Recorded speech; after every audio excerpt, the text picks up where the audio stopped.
Fíjese que la Secretaría de Hacienda está reconociendo que el servicio de la deuda presiona y complica las finanzas públicas. Pues no, que no había deuda. Pedro Tello, qué gusto saludarte. Muy buenos días. Luis, ¿qué tal? Qué gusto saludarte a ti y también a quienes nos escuchen.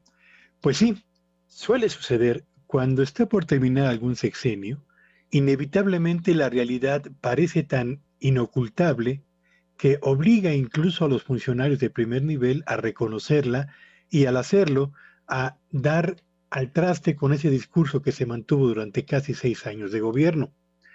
¿Por qué hago referencia a esto? Bueno, pues porque durante la inauguración de la cátedra de la Secretaría de Hacienda y Crédito Público en la Facultad de Economía de la UNAM, el secretario de Hacienda señaló que el servicio de la deuda presiona a las finanzas públicas y se convierte en un factor que limita el margen presupuestal para atender los requerimientos de la propia sociedad mexicana. Y es que, de acuerdo con los datos del informe de finanzas públicas y deuda pública correspondientes al primer trimestre de este 2024, Luis, 11 de cada 100 pesos, es decir, el 11% del presupuesto ejercido se destinó a cubrir el costo financiero de la deuda.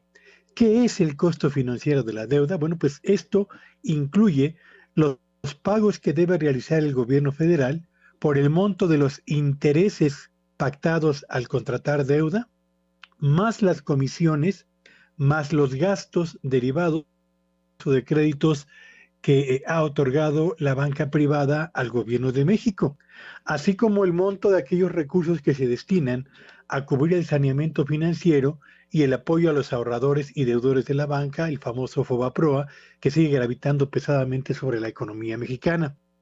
Pues bien, esto que es el costo financiero de la deuda y que representa el destino de 11 de cada 100 pesos gastados en los primeros 3 meses de este año, lo que hace es ir reduciendo paulatina y consistentemente el monto de recursos disponibles en el presupuesto para atender las obligaciones sociales que hoy ya son una obligación constitucional, pero al mismo tiempo reduce la magnitud de fondos disponibles para invertir en infraestructura, en salud, en educación, en apoyo a los gobiernos estatales.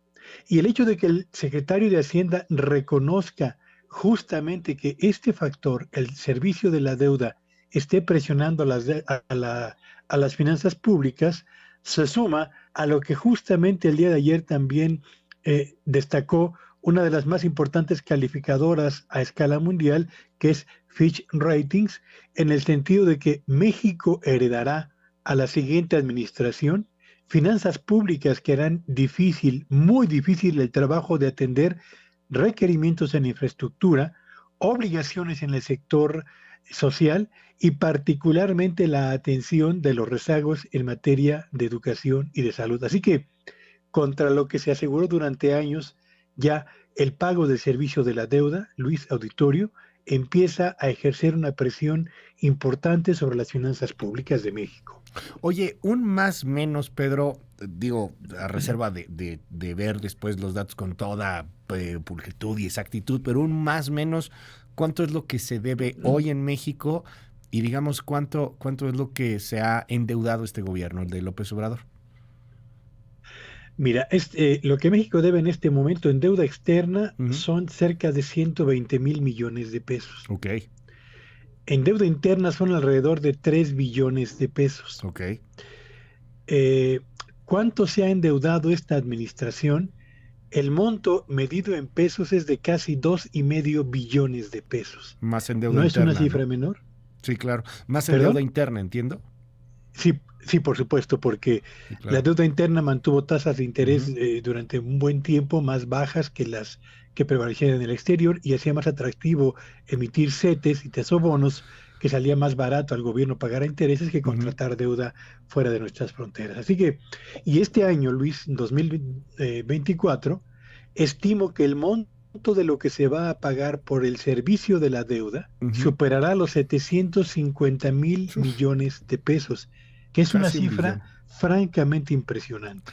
Casi 1 billón y contando y siguiéndole, porque ya lo hemos platicado, Pedro, o sea, con lo que está proyectando Hacienda hacia el siguiente sexenio, gane quien gane, pues que Dios los agarre confesados o las agarre confesadas, porque pues no hay lana, simplemente no hay lana, ahí está la recaudación, pero pues no es suficiente, a ver si no van a tener que pues que entrarle a lo que conoceríamos los mortales como el tarjetazo, ¿no? A endeudarse un poco más, porque hay que pagar programas sociales, porque hay que invertirle a salud, invertirle a seguridad, etcétera. A ver cómo nos va. Lo malo es que el próximo gobierno, sea quien lo encabece, Luis, va a recibir un nivel de deuda importante, aunque eso sí, manejable. Pero va a tener que pagar obligaciones financieras, intereses, comisiones, etcétera, por montos importantes. Y yo diría que la única buena noticia para la siguiente administración es que a partir del 2025 se espera que las tasas de interés mexicanas y en el exterior vayan consistentemente a la baja, lo que reducirá por lo pronto el pago de intereses, pero Claro. el monto de la deuda acumulada interna y externa, sin duda alguna, va a seguir ejerciendo presión y va a Uh-huh. seguir limitando las finanzas públicas. Te mando un abrazo, Pedro, te seguimos en tu red. Síganme en X en @Petello Villagrán y que tengan un espléndido día. Igualmente, es Pedro Tello.